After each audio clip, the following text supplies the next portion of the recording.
Nah hari ini tuh saham-saham old economy mulai jalan, terutama pulp and paper dan juga poultry gitu. Jadi pulp and paper dan juga poultry ini mulai jalan gitu. Selain itu saham konstruksi kayak PTPP, Adi, Wika ini juga udah mulai aktif. Tadi ada technical rebound digunakan untuk swing trading aja dulu gitu. Dan tadi ada saham-saham third liner yang juga aktif kayak WMUU tuh buat scalping aja. Nah untuk poultry-nya sendiri hari ini yang menarik tuh ada Japfa dan juga Mau Main. dapat bimbingan intensif belajar saham dan referensi? Bisa tanya jawab secara intensif? Yuk, daftar Mtrade sekarang di mtrade.id/whatsapp atau klik di bawah sini ya.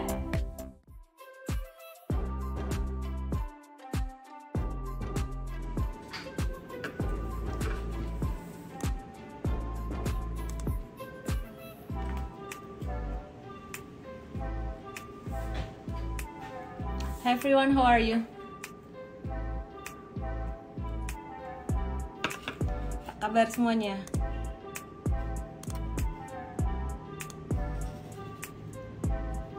I'm back home. Merry Christmas ya buat teman-teman yang ikut ngerayain, yang enggak happy holiday. Ya ini tadi buru-buru, jadi makeupnya nggak rata.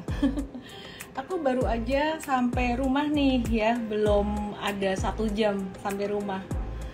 Udah sempat mandi dan unpack sih, tapi belum sempat makan. Jadi ya mungkin Instagram live-nya malam hari ini nggak lama-lama, sampai mungkin 8.30 aja. Mungkin besok baru bisa lebih lama gitu ya, bisa lebih normal gitu. Oke, gimana kabarnya teman-teman semuanya? Andre 5114 Negeri Ginseng hadir. William Hobis, Merry Christmas, Susanto Setiawan, Raymond Pribadi, Hermawan, ada Gracia juga di situ. Backgroundnya sudah balik rumah. Iya, aku sudah balik rumah.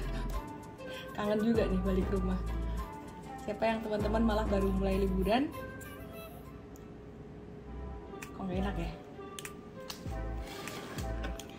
Merry Christmas teman-teman. Miss dinernya selalu malam ya? Bukan begitu, aku baru sampai rumah nih, baru banget menginjak rumah ini, belum ada 1 jam yang lalu. Oke teman-teman, aku akan langsung aja bahas market hari ini gimana, dan juga market besok kira-kira gimana pastinya. Terus sentimen global, sentimen nasional kita juga akan bahas juga, dan pastinya saham-saham apa sih yang potensial buat besok ya, buat besok dan buat seminggu ke depan. Aku mau ganti wifi dulu karena wifi yang ini kok tulalit. Gimana kabarnya teman-teman semuanya?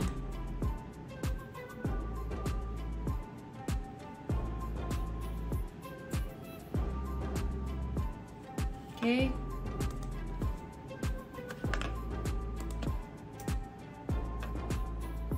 Youth Fortunatus liburan di Lombok. Wow. Desember no window dressing ya. Ini baru mau di window dressing deh. Baru mau window dressing ini ya.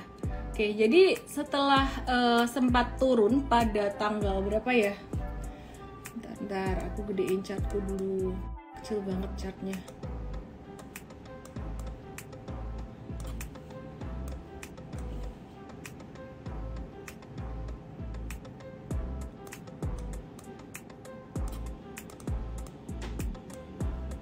Ya, sempat turun pada tanggal 16 Desember dan mencapai bottomnya pada tanggal 22 Desember. Bottom 22 Desember itu IHSG terendah di level 6529 ya, low-nya di 6529. Kemudian IHSG mengalami pantulan atau naik, mengalami technical rebound sampai ke hari ini tertinggi di 6588. Udah aman belum? Belum. Ini masih masa konsolidasi gitu. Cuman yang menarik adalah pada perdagangan hari ini tadi ya, jadi saya bersama dengan tim Mtrade juga kita lihat bahwa saham-saham old economy itu mulai jalan. Kalau kemarin yang aktif itu kan cuma saham-saham digital ya, most likely saham-saham digital gitu. Nah hari ini tuh saham-saham old economy mulai jalan, terutama pulp and paper dan juga poultry gitu. Jadi pulp and paper dan juga poultry ini mulai jalan gitu. Selain itu saham konstruksi kayak PTPP, Adi, Wika ini juga udah mulai aktif. Tadi ada technical rebound digunakan untuk swing trading aja dulu gitu. Dan tadi ada saham-saham third liner yang juga aktif kayak WMUU tuh buat scalping scalping aja. Nah, untuk poultry-nya sendiri hari ini yang menarik tuh ada Japfa dan juga Main, kayaknya technical rebound doang jangka pendek. Jadi satu awal dari akumulasi. Kenapa? Karena kalau kita perhatikan Japfa sendiri hari ini naiknya volume transaksinya lumayan tinggi. Ya, jadi volume transaksinya lumayan tinggi dan naiknya 6%-an lebih. Jadi ini bukan satu hal yang biasa. Ini tanda akumulasi ya naiknya saham Japfa ini. Bakalan bisa naik sampai ke berapa sih Japfa? Sekitaran 17.50-an. Kalau misalkan ada koreksi normal aja dan bisa dimanfaatkan untuk buy on weakness untuk Japfa-nya ya. Tadi Mtrade udah masuk di Japfa duluan ya teman-teman ya. Makanya kalau teman-teman ikut Mtrade VIP bisa dapat update real time ya. Kalau nungguin Instagram live aku mungkin kadang-kadang udah agak-agak telat gitu. Karena marketnya sideways, kita seringnya kasih rekomend tuh secara real time gitu. Nah, terus kemudian selain Japfa, kita juga, nih Japfa aku belum kasih lihat chartnya ya.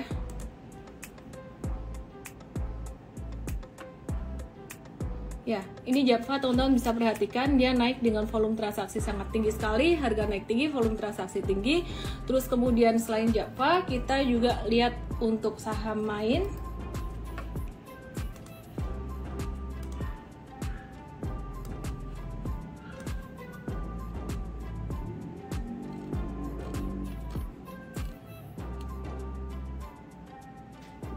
Ya, Main hari ini juga naik 4,48%, tapi yang menarik adalah volume transaksinya. Teman-teman bisa lihat di sini ini volume transaksinya tinggi banget ya. Dan ini satu awal yang sangat bagus sekali. Jadi kalau ditanya Japfa sama Main mana lebih prefer, kita lebih prefer Japfa. Cuman Main memang dia bisa menguat juga gitu. Nah, satu-satunya yang belum jalan tuh untuk poultry ya. Ini ada satu yang belum jalan untuk poultry, ini ada Cepin. Jadi bisa buat watchlist dulu. Buat Cepin ini teman-teman. Oke, terus untuk sektor poultry sendiri ini ada sentimen apa sih untuk poultry? Sepanjang kuartal 4 2021 harga telur dan ayam itu mencatatkan kenaikan signifikan. Jadi harga ayam tuh naik dari rata-rata 27.000 per kilogram hingga tembus 50.000 per kilogram di beberapa daerah.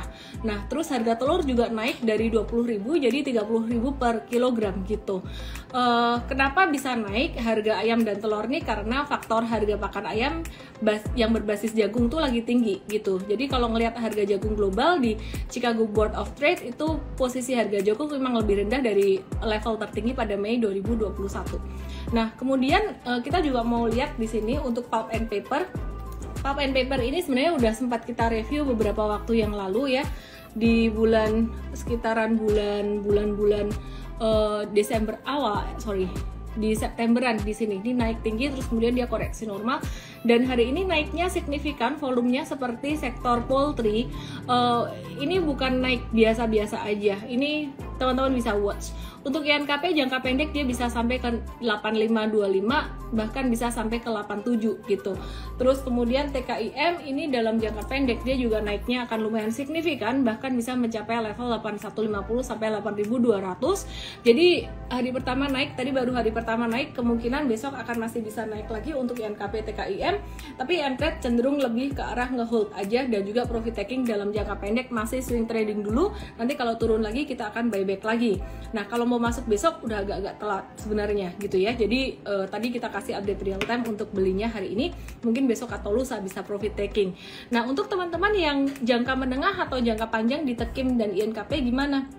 Jangka menengah dan jangka panjang untuk beberapa bulan ke depan teman-teman masih bisa watch untuk TKIM dan INKP itu masih potensial ya. Jadi masih menarik ya. Jadi bisa dikoleksi lah, beli dan simpan untuk jangka menengah bisa. Nah, sedangkan untuk update fundamentalnya besok akan diupdate di Mtrade ya, untuk fundamentalnya TKIM dan juga INKP, termasuk juga dengan valuasinya gimana.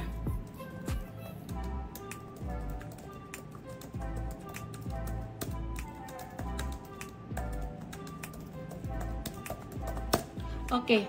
Terus teman-teman semuanya, selain TKIM dan INKP, kita juga mau watch untuk saham-saham perbankan ya. Saham-saham perbankan seperti contohnya BBRI yang kita udah infoin bahwa BBRI ini lagi disupport banget teman-teman, boleh dikolek untuk investasi meskipun secara valuasi dia udah di fair value. Ini secara teknikalnya dia kena MA 200 gitu, jadi ini termasuk cukup murah. Dan teman-teman kalau punya budget untuk buy and hold buat jangka menengah, jangka panjang, BRI ini cakep banget ya. Jadi termasuk salah satu yang cocok buat teman-teman yang takut akan resiko di trading saham atau kripto, pengen saham yang low risk, pengen cenderung lebih ada kepastian meskipun nggak ada sesuatu pun yang pasti di capital market. Tapi BRI ini termasuk saham yang kayak gitu, termasuk yang low risk, dan kalau ditanya apakah pasti akan naik, dengan kondisi seperti ini kemungkinan besar akan naik lebih cepat dibandingkan dengan saham-saham yang lain ya. Jadi biasanya kalau market lagi turun, itu yang bakalan naik duluan adalah saham-saham perbankan, terutama perbankan besar seperti BCA, BRI, BMRI, dan juga BBNI. Dan kalau teman-teman nanya window dressing, tahun ini udah sisa 3 hari aja, sedangkan hari perdagangannya ya benar sisa 3 hari, terakhir di sisa 4 hari, terakhir di tanggal 31, saya nggak tahu tanggal 31 itu libur atau enggak. Yang jelas sisa 4 hari ini kemungkinan besar akan bisa terjadi window dressing pada saham-saham old economy termasuk BCA dan juga BRI ya. Jadi tadi aku udah bahas BRI itu sekarang ini dekat banget dengan area supportnya di 4030 sampai 4100-an gitu. Jadi bisa teman-teman kumpulin, terutama buat kamu-kamu yang kelebihan duit dan bingung mau taruh duit di mana. Mau taruh duit di deposito, bunganya kecil, mau taruh duit di kripto, belum berani dengan resikonya, mau trading saham, belum berani dengan resiko juga, pengen cari yang low risk, ini BRI cocok buat teman-teman semuanya. Sekali lagi teman-teman, disclaimer bahwa dalam jangka pendek pasti tetap akan ada fluktuasi, tapi untuk jangka panjang buat BRI sangat menarik. Demikian pula dengan BCA pada level harga sekarang ini, BCA di level 7275 sampai 7350, ini level yang sangat menarik sekali untuk teman-teman beli dan simpan, mungkin untuk jangka menengah atau jangka panjang, meskipun valuasinya udah mahal gitu. Oke, terus kemudian 31 bursa libur bank buka, masa sih? 31 IHSG libur, oke lah. Oke, terus teman-teman nyimak nggak, bener nggak sih harga minyak itu naik, minyak goreng, harga minyak goreng itu naik terus gitu ya. Dan aku jadi keingat saham atau emiten kebanggaan Indonesia, Indofood Sukses Makmur Tbk, meskipun harga sahamnya segitu-segitu aja, tapi ini kesempatan buat teman-teman yang mau value investing buat jangka panjang, boleh banget masuk di sini kalau kamu kelebihan duit. Artinya apa? Kalau kamu nggak berharap uang itu berputar cepat, benar-benar cuma dibeli dan dibiarin disimpan doang, nggak mau terlalu banyak diliatin, nggak mau terlalu banyak pusing, Indofood, BRI ini termasuk yang menarik di level harga sekarang ini gitu. Terutama kalau Indofood valuasinya juga masih menarik gitu. Dan kalau kita perhatikan COVID-19 di Indonesia kayaknya udah mulai flat-flat aja ya. Saya kemarin sempat travel bareng family ke Bali dan ke beberapa tempat tuh, di mana-mana udah rame. Kemarin aku ke Surabaya, makan di satu restoran di Beatus, nonton pasti tahu di situ. Dan tadi pagi juga breakfast di Westin, wow, ramai banget di situ. Cuman laporan COVID-19 Omicron di Indonesia kayaknya masih 2 digit gitu. Jadi kayaknya juga nggak sampai yang terlalu gimana. Dengan ngelihat kondisi seperti saat ini, correct me if I wrong, mungkin saya sotoy, kita ngelihat bahwa Indonesia ini sepertinya udah mulai terbentuk herd immunity, sehingga harapannya tahun 2022 itu COVID-19-nya kelar. Jadi kalau COVID-19 kelar di tahun 2022, saham-saham perbankan besar, itu yang pertama. Kemudian pastinya saham-saham yang lain juga, dan komoditi boom, saham-saham komoditi juga naik, properti juga naik, dan consumer good yang paling terakhir jalan ini juga bisa naik. Harapannya cuma itu. Yang consumer good ini sangat sensitif sekali dengan COVID-19 ya. Jadi kalau COVID-19 membaik, dia juga bisa membaik gitu.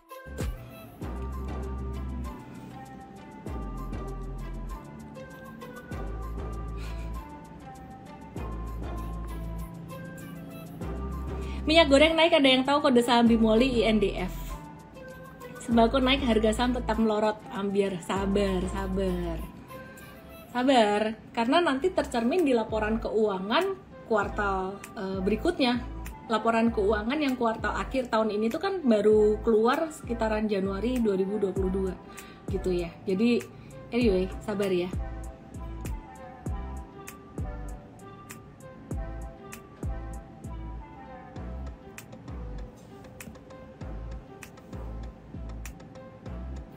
Banyak yang nanyain saham perbankan juga hari ini. Agro masih sideways aja. Arto normal correction, terus kemudian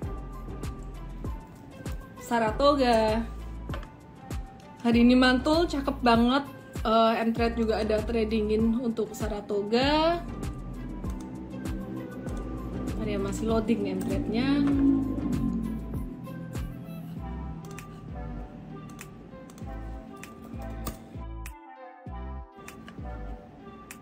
Ya, jangka menengahnya kita masih ngehold 26%, cuannya jangka pendek baru aja beli tadi.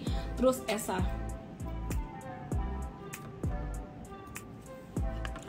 ESA tadi kita jualan, ESA tadi kita profit taking 9 jam yang lalu sekitaran 5-14%, jangka menengahnya masih hold cuan 42-44% gitu. Terus banyak orang yang nanyain Pegas, ini katanya Muhammad Stefani Daswar Habibi. Pegas turun nanti 2 hari lagi pada mau mogok kerja orang Pertamina. Selamat. Nah, kita lihat Pegas gimana. Ya, Pegasnya baru mengalami technical rebound di sini, normal aja technical reboundnya, dia bisa sampai ke 1450-an gitu, teman-teman. Trennya masih belum bagus, dia trennya masih tren turun ya. Terus Arto juga normal correction aja. Nah, ini tadi saham-saham konstruksi ini ada mengalami technical rebound juga. Untuk PTPP dia bisa naik sampai sekitaran mungkin 1080 sampai 1100-an. Kalau kena area itu udah rawan profit taking. Terus kemudian Wika ini juga dia akan nguji resisten sekitaran 1160 sampai 1170, dia rawan profit taking juga. Apalagi ya, Weton dia rawan profit taking sekitaran area 266 ya, 264 sampai 266 gitu. Pom-pom Arto dong, ngapain di pom-pom? Kalau saham bagus nggak perlu di pom-pom, pasti naik. Kenapa? Karena big fund atau institusi mereka pasti masuk ke situ gitu. Jadi sebenarnya retail di Indonesia ini angkanya cukup gede, tapi kadang-kadang kurang kompak gitu ya. Nah, jadi kita tetap lihat big fund geraknya kemana. Ada juga yang nanya saham Adi gimana? Adi Karya ini hari ini tadi juga naik lumayan signifikan, tapi dia bakalan nguji resisten sekitaran level 975 sampai 1015, ini mulai rawan profit taking di area situ, teman-teman. Terus banyak juga yang nanya ini untuk saham properti gimana? BSDE udah kena resisten jangka pendeknya. Demikian pula dengan Pakuwon, Pewon ini juga kalau Pewon belum, dia baru mau mantul. Kalau BSDE ini udah kena resisten jangka pendeknya di area 1035. Kalau trader profit taking dulu atau jual dulu. Kalau belum punya jangan buru-buru masuk dulu. Tapi kalau teman-teman fokusnya untuk jangka menengah bisa ngehold. Tapi kalau untuk swing trader sebaiknya exit dulu gitu. Terus kemudian BRIS sih masih downtrend aja sih ya teman-teman ya, masih downtrend. Ini mantulnya juga jangka pendek aja sampai 1920 aja. BBYB ini juga masih sideways aja sih teman-teman ya. Jadi Mtrade kapan hari ada exit, terus ada buyback BBYB. Ini posisinya untuk jangka pendek masih sideways juga, masih BEP merah tipis, sedangkan jangka menengahnya hijau. Ya, be very careful dengan sectoral rotation. Kalau misalkan saham-saham old ekonominya jalan, saham-saham new economy seperti perbankan digital itu bisa slow down ya. Jadi bisa mengalami sedikit rotasi sektoral. Yang perlu diperhatikan buat besok, sektor apa? Disclaimer juga teman-teman ya. Sore hari ini tadi kita ngelihat sektor CPO mulai aktif di sore hari. Contohnya ada Astra Agro Lestari, terus kemudian kita ngelihat SIMP juga mantul dari area support. Terus kita juga ngelihat LSIP juga udah mulai ngebentuk satu low gitu. Jadi wait and see untuk saham CPO, kita masukin watchlist gitu. Terus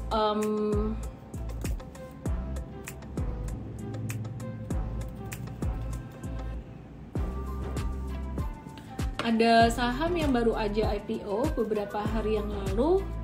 Untuk DRMA ini udah naik lumayan signifikan. Watch aja dulu teman-teman ya.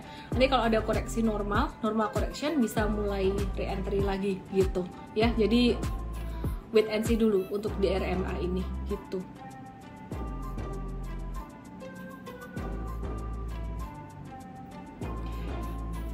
Tebik Telkom, MTEL, TOWR.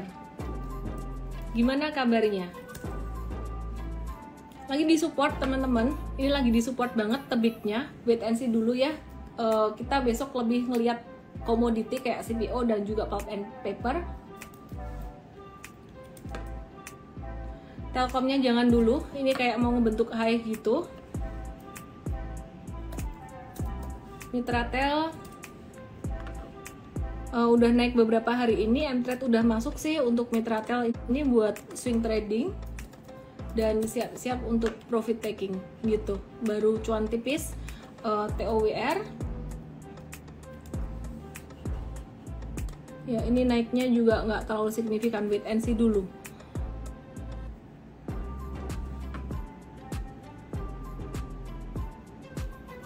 Banyak yang nanya juga untuk DGNS gimana, BMHS gimana. DGNS ini lagi pada masa akumulasi, cuman masih sideways, masih di stage 1, jadi mungkin agak-agak slow gitu. Bisa watch sih teman-teman. Ini banyak yang nanya juga INKP aku udah bahas ya di awal tadi, INKP, TKIM. Terus selain itu ada poultry juga, Japa main yang hari ini naik lumayan signifikan, kemungkinan besar besok masih bisa naik lagi, cuman tinggal ngehold aja. Untuk teman-teman yang mau beli, better tunggu retracement. Sedangkan kalau untuk watch list besok, kita akan watch untuk saham-saham CPO yang tadi di akhir sesi lumayan aktif gitu. Oke, ini lumayan banyak juga yang nanyain saham teknologi seperti IMTK dan juga DMMX. MTK-nya ini naik hari ini tapi udah mulai divergen dengan volumenya, jadi udah agak-agak rawan profit taking. Terus DMMX-nya saya ngelihat ada tanda akumulasi, tapi wait and see dulu aja, jangan terlalu cepat atau terlalu buru-buru masuknya gitu. Oke teman-teman, BBCA tadi aku juga udah bahas ya teman-teman ya. AGII gimana? AGII ini koreksi normal aja, koreksi normal aja, dan ini udah mulai dekat dengan level support yang kita mau, sekitar level 1600-an bahkan sampai 1560, dan turunnya volume transaksinya kecil gitu nih ya. Jadi kita watch lagi AGII untuk mau buy on weakness. Jadi Windrest nggak sih? Tadi udah aku bahas di awal bahwa saham-saham old economy udah mulai aktif, dan kita udah mulai watch untuk saham-saham perbankan besar. Biasa yang terjadi window dressing di akhir tahun yang secara probabilitas selalu naik di akhir tahun itu adalah saham-saham perbankan, terutama perbankan besar. Yaitu contohnya BCA, BRI, BMRI, dan BBNI. Di sini watchlist kita ada di BBRI nomor 1, yang kedua ada di BCA. Kenapa BCA nomor 2? Karena dia sideways aja, turunnya nggak terlalu signifikan. Sedangkan kalau BRI itu meskipun valuasinya dia fair value, tapi dia di area support kuat MA 200-nya.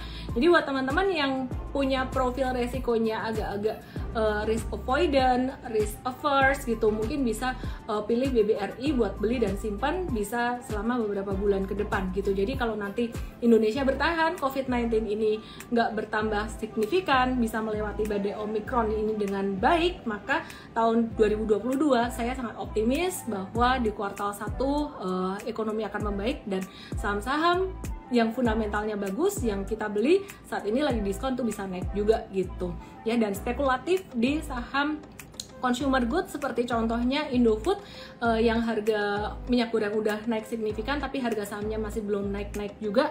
Dan selain itu kita juga expect nanti kalau recovery dari COVID-19 maka Indofood ini juga akan recover juga gitu. Tadi ada yang bilang katanya kalau COVID-19 recover beberapa saham bisa recover juga, tapi GIAA malah delisting, itu beda urusan. Jadi fundamentalnya lain ya.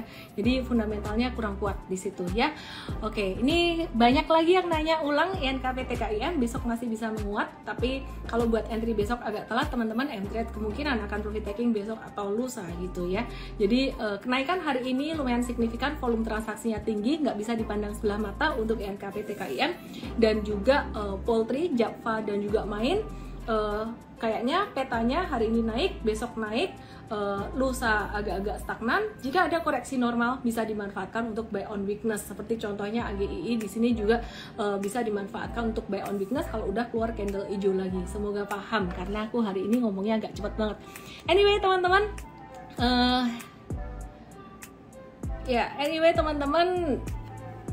kayaknya aku nge-live malam hari ini nggak lama karena aku baru aja sampai rumah, belum ada 1 jam dan aku belum makan. Aku lapar jadinya aku mau makan dulu. Dan mungkin banyak teman yang nanya kayaknya kenapa sih liburan masih nge-live terus gitu, di luar kota masih nge-live, bahkan apapun, kondisi apapun tuh disempetin nge-live. Because we are working for a cause, bukan kita bekerja hanya untuk numbers aja. Di MTrade kita working for a cause, to empower every trader and investor in Indonesia to achieve more, to empower you to achieve more. Jadi teman-teman yang mau bergabung dengan MTrade baik sebagai user, sebagai klien ataupun sebagai tim MTrade, DM saya ya, atau langsung aja ke mtrade.id/career ya, career in English nulisnya, atau kirim ke hr@mtrade.id. Sekarang kita lagi cari head of product dan juga product manager. Teman-teman yang punya skill product management dan cinta dengan trading dan ngerti dunia trading, langsung aja kirimkan lamaran kamu. Kita ketemu lagi besok teman-teman jam 8 malam, dan jangan lupa user MTrade besok jam 8.15 pagi kita akan bahas juga tentang fundamentalnya TKIM INKP, kenapa mereka naik dan valuasinya gimana juga kalau untuk jangka menengah dan jangka panjang ya. We are here to empower you, every trader and investor in Indonesia to achieve more. Salam profit, dadah! Jangan lupa download aplikasi MTrade di Android dan nikmati edukasi premium sekarang.